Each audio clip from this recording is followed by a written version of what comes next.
Entonces, una persona con el temperamento flemático es muy tranquila, el tiempo para esta persona no existe, no hay prisa, todo va a su tiempo. Y la de las prisas era yo, que mi temperamento es muy diferente al de ella. Estoy segura que a lo mejor ustedes en algún momento se están sintiendo impotentes, frustrados, desesperados, porque probablemente su hijo o sus hijos sientan que no los escuchan, que parece que ustedes no están hablando o que están hablando con otra persona y su hijo probablemente se les quede mirando sin decir o hacer ningún gesto. En un principio, bueno, cuando tenemos a nuestro bebé en brazos, pues tratamos de mantenerlo en vida, ¿no? De informarnos sobre su alimentación, sobre su higiene, cambiarle pañal, sus horas de dormir, que por lo regular los bebés duermen mucho y eso en cierta medida nos ayuda a que nosotros podamos ir paso a paso conociendo al bebé y pues adaptándonos a ese nuevo estilo de vida y adaptando nuestra maternidad o paternidad a nuestra rutina diaria, ¿no? Si trabajamos, más las cosas en casa, o si es nuestro segundo o tercer hijo, bueno, pues hay que volverse a adaptar nuevamente. Hola papás, bienvenidos a Escuela para Padres que he iniciado con todo cariño para ustedes.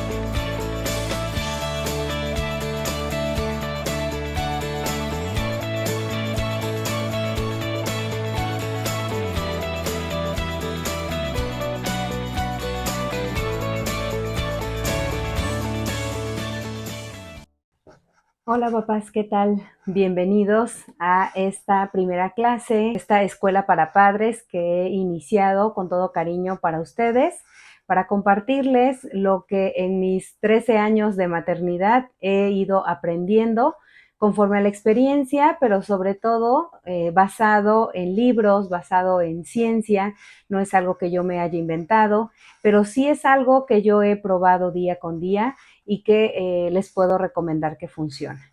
Bueno, pero antes de empezar les quiero platicar un poquito de cómo fue que yo inicié a informarme, a formarme y qué fue lo que me ayudó a hacer ese cambio dentro de mi maternidad.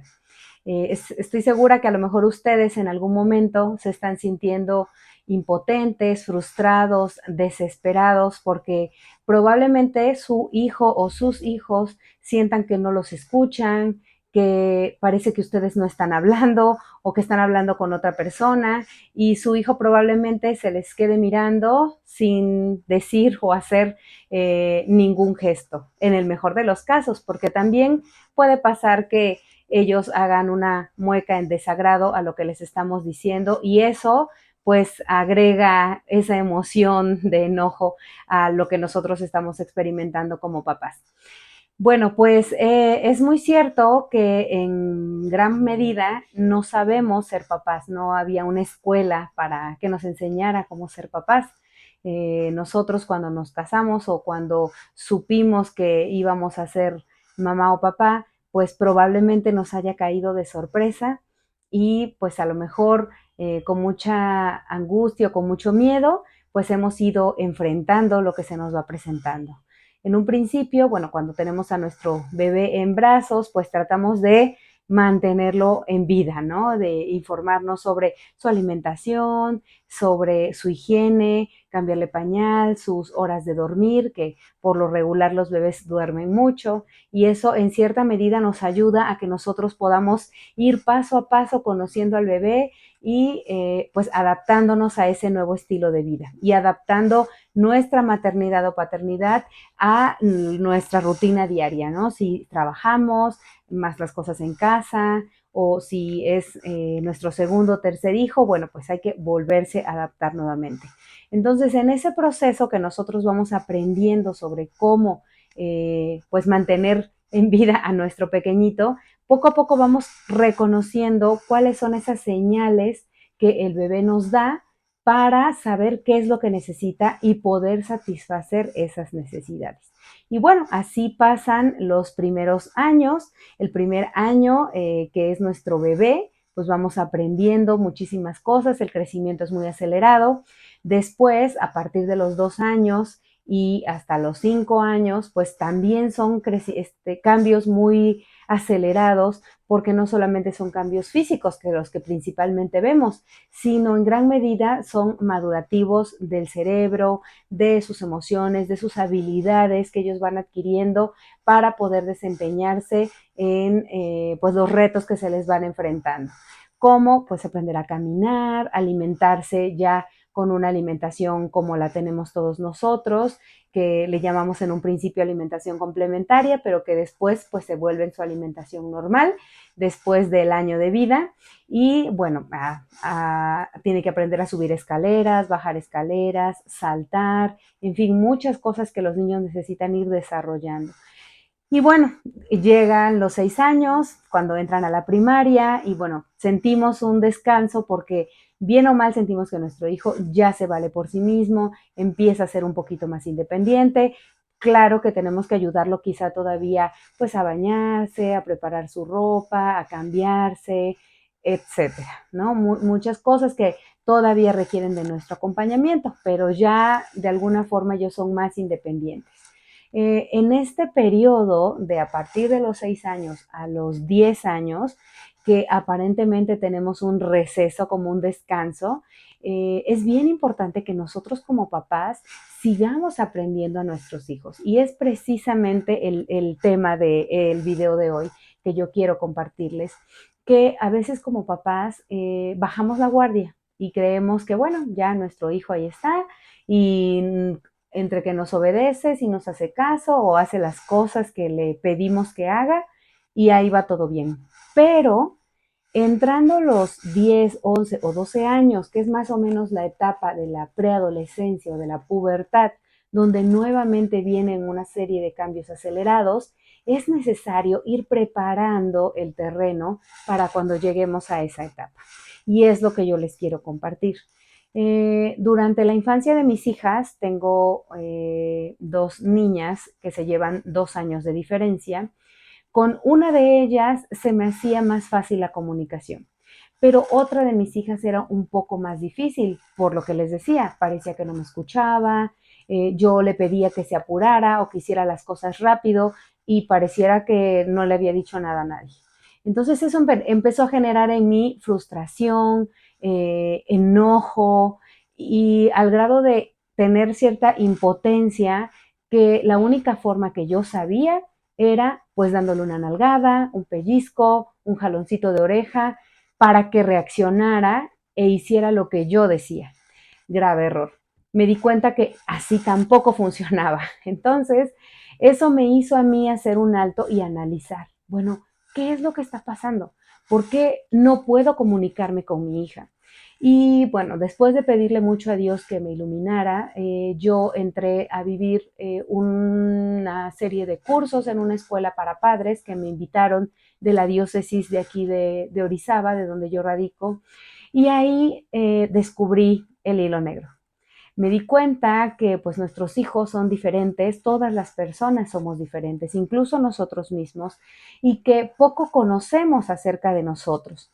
Entonces, mi hija tenía ciertos rasgos temperamentales que eran característicos de ella y de su forma de ser. Y yo tenía que seguir conociéndola para saber hasta dónde poder esperar de su comportamiento. Esto me llevó a hacer este análisis y descubrir que los rasgos temperamentales de mi hija tienden a categorizarse en el temperamento flemático, que es su temperamento predominante. Entonces, una persona con el temperamento flemático es muy tranquila, el tiempo para esta persona no existe, no hay prisa, todo va a su tiempo, y la de las prisas era yo, que mi temperamento es muy diferente al de ella. Mis cualidades o características son más tendientes al temperamento colérico. Todos tenemos de los 4 diferentes temperamentos en mayor o menor cantidad.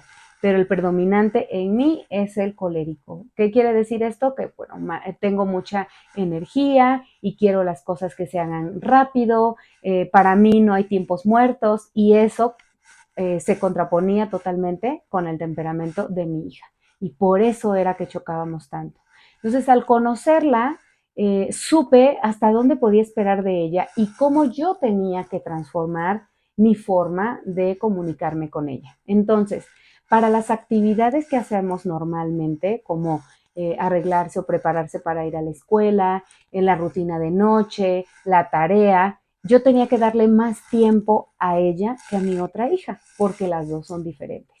Y a lo mejor no es que esté yo todo el tiempo atrás de ella, pero sí tengo que darle un seguimiento más cercano, a diferencia de cualquier otro temperamento.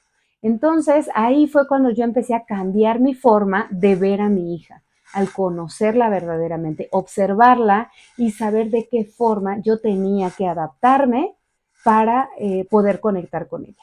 Entonces, esto para mí vino a cambiar totalmente mi forma de relacionarme con ella y es lo que yo quisiera compartirles a ustedes, que puedan observar a sus hijos, saber, tener este conocimiento, que es lo que les voy a comentar, de cuáles son esas características, cuáles son esos rasgos temperamentales que desde bebés los empiezan a demostrar.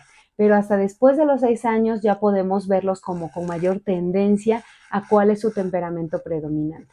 Y bueno, esto también me ha ayudado a conocerme a mí, a conocer a mi pareja, a conocer a las personas cercanas a mí y que yo con esto pueda saber hasta dónde puedo esperar de las otras personas y hasta dónde no está en su naturaleza. Entonces la que se tiene que adaptar soy yo. Y esa es una recomendación que a ti, mamá o papá que me estás viendo en esta clase número 1 de esta escuela para padres, es que aprendas a observar a tu hijo. Te voy a dejar una serie de características para que tú puedas ir palomeando cuáles son las que tiene tu hijo y al finalizar puedas ubicar cuál es el temperamento predominante de él. Y con esto vas a poder saber qué esperar de tu hijo, cómo pedirle las cosas, enfocar su rutina, ya sea en número de actividades a hacer, en el tiempo que le tienes que dar a cada actividad, etcétera. Por ejemplo, otra característica muy predominante o muy principal de otro temperamento es el sanguíneo, tiene muchísima energía, igual que el colérico, y a este tipo de niños que tienen este temperamento predominante es importantísimo ponerles muchísimas actividades físicas para que ellos puedan liberar toda esa energía y regresen un poco más calmados a realizar sus actividades de la rutina de noche o bien a la hora de hacer su tarea o que no esperes que ese niño esté sentado, enfocado, concentrado cierta cantidad de tiempo porque no está en su naturaleza. Necesita ser dinámico, tener actividad, distraerse, porque tiene demasiada energía. Entonces, así tú sepas cuál de tus hijos tiene las características del temperamento sanguíneo, melancólico, colérico o flemático. Bueno, y vamos a empezar con las características del niño con temperamento sanguíneo. Este niño es un niño muy alegre, muy sociable, platicador, inquieto y muy distraído, por lo que le cuesta mucho trabajo enfocarse o mantenerse quieto realizando una actividad durante cierto periodo de tiempo. Claro está que también va a depender de la edad del niño. Es expresivo, de una mirada pícara, muy alegre, muy sonriente, muy vivaracho, le gusta llamar la atención, es esbelto de complexión por lo regular porque este niño no invierte mucho tiempo en alimentarse, ya que solamente ve a la comida como para saciar sus primeros signos de hambre, pero inmediatamente se va a seguir jugando o continuando con alguna actividad que sea más de su interés. Y le gusta mucho estar en movimiento, nunca tiene frío por lo mismo, porque es muy dinámico y como les decía, para él la comida es más como una actividad social, en la cual, bueno, cuando se reúne con sus familiares, platica, hace la comida divertida.